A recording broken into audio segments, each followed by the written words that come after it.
Welcome to another edition of Swim Easy Speed. Today we're going to do an analysis on a friend of Jocelyn's, Annette Rogers.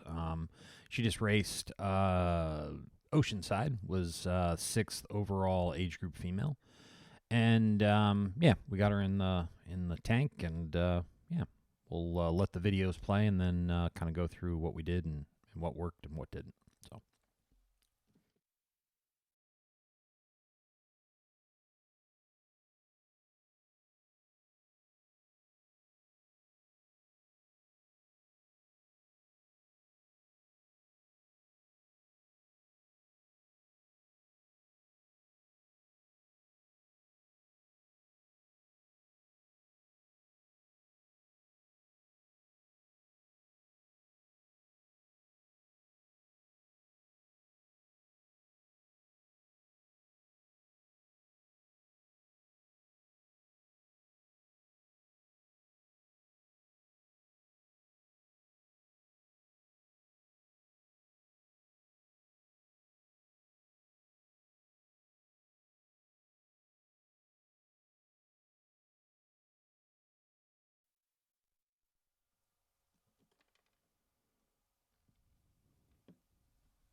Okay, so here's where we started out, and she's got a pretty big swim background. She swam through high school. She was a kind of mid-distance swimmer. She told me she was a 500 freestyler. You can see their body position is fairly good. I mean, the one thing that I did right that kind of jumped out right away when she got into the pool to swim with the team was, she's carrying her head a little bit high. So you can see kind of this angle right there. And, the endless pool is exaggerating it a little bit. But the one thing that I saw when she started to swim with us was that, she really wasn't engaging her core a lot. It's not unusual for ex-swimmers to, as they train for triathlon, they're not swimming necessarily with a team or with anyone that's really pushing them.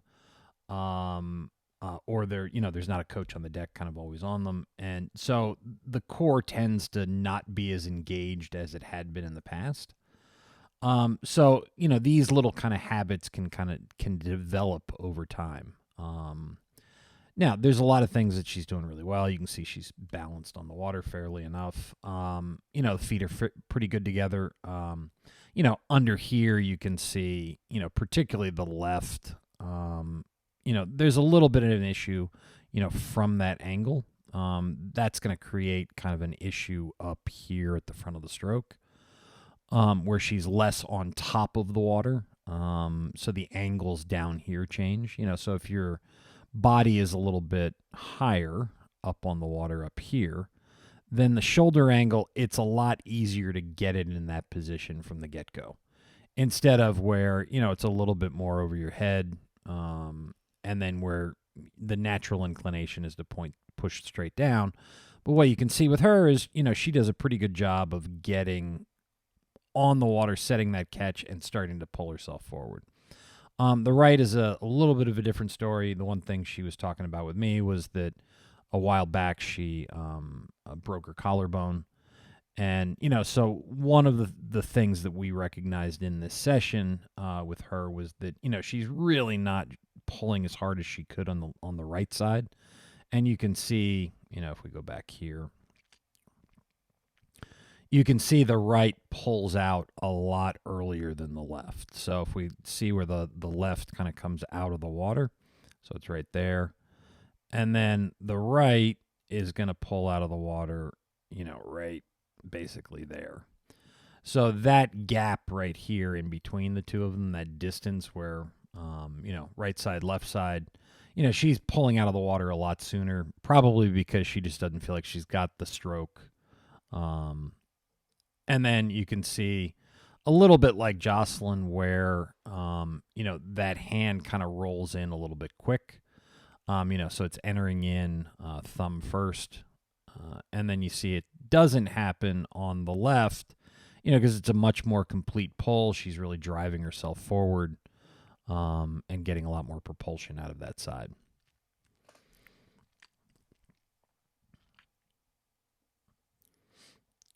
So, the one thing that we did discuss was, this gap kind of between right here, between the top of her butt and the water line, right there. So this gap right here. It was probably, my guesstimate was 5 to 7 seconds 100 for her. And we got her hips up towards the end. So here, looks really great. She's driving everything really straight forward from the top of the stroke. There's aren't any issues there. The feet are coming apart a little bit. Some of that is from the breath. She's rotating a lot onto the side I think it was when she got onto her right. It was a little bit more pronounced. And that creates some instability that she's got to correct for. But yeah, this looks really great. Here, we'll go here. So there's the breath, and the angle right here is, there's the water line. So pretty close to about 70 degrees. Typically distance swimmers, you want to be somewhere in that 30 to 40 degree range. Probably when she swam, her stroke looks very much like a vintage of, about 20 years ago. And that's about when she swam, kind of in high school. So it was, I recognized kind of the stroke when, she got in the pool and started to swim. So let's move this over, and we'll see what it looks like over here on this side. So there's the water line. Yeah, so it's a little bit more relaxed on this side. Could probably still be down a little bit more. But we definitely figured out that she's more comfortable breathing to the left than to the right. All right. So here we go. Here's what she's doing also really well. You can see kind of this angle right here. Typically 100 to 110 degrees. She's right at it. The hand might be just a little wide right there. If you figure you want to be in line with that shoulder, that hand in line with the shoulder, where you can get the most amount of leverage. She could probably, depends on when you look at it. So, that's pretty good right about there.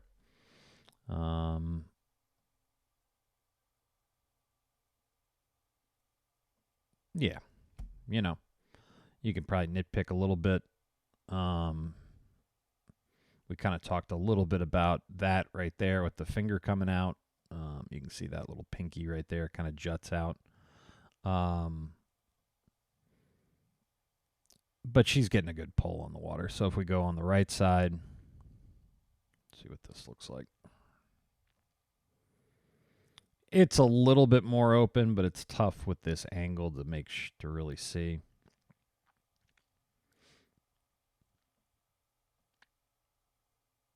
Let's see.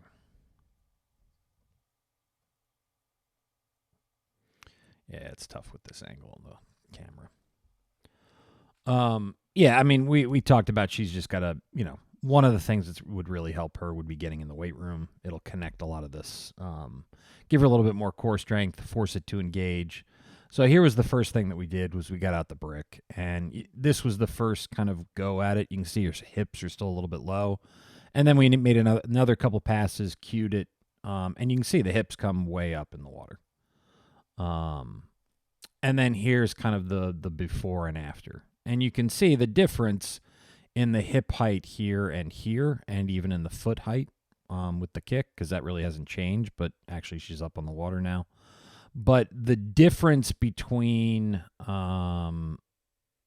basically the before and after in terms of what the current was running at was pretty close to, I think it was like 9 seconds. So it was 132 is what we started at, and it was 123 at the end. And she said there wasn't an appreciable difference in kind of effort. It was just she could feel the difference in the drag. Obviously this one was a lot less. And, she was 28 minutes and change at Oceanside in her swim. So she was first out of the water in her age group. Yeah. So, there's always ways to find more kind of efficiency for any one stroke. And, that was kind of what we worked on for the first part of this session. We did a little bit more in the second part, worked on kind of our underwater catch and pull because we had gotten this height in the water. Everything was up a little bit more, so that changes a lot of the angles underneath the water. And just really reinforce that. So, yeah, that was the session with Annette. And, it's been really fun having her here this week. And, if you guys have any questions or would like your own analysis done, please feel free to reach out and contact me. Thanks again for tuning in.